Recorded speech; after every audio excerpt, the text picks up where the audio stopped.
Flush trimming router bits are great for lots of different applications in the home workshop. To understand how they work, I want to show you these three types of flush trim bits. First, this is the most common kind.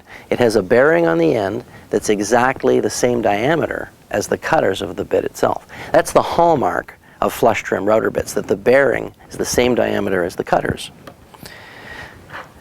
This is another kind of flush trim. It has the bearing on the shaft. It's useful for following templates and patterns when you're cutting incised work, like mortises and shapes and things like that. This is an unusual sort of flush trim bit in that there's a bearing at both ends, at the nose and on the shaft.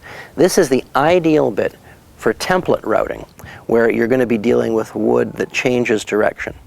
But right now, I want to show you how you use an ordinary flush trim bit with a bearing on the end to solve a typical woodworking problem that you're going to run into time and time again. This is a pretty typical butt joint. And when I assembled it, I was sure to have one piece, this top piece here, overlapping slightly the piece underneath of it. So this is sticking out proud of the face, and of course I want it perfectly flush in the final assembly. So this is where the flush trim bit comes in handy.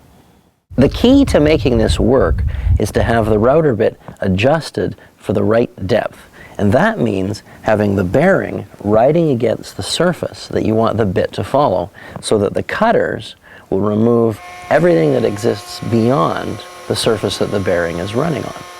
Flush trimming router bits have many uses in the home shop, but if you want to start using them, this kind of application is an excellent way to get going.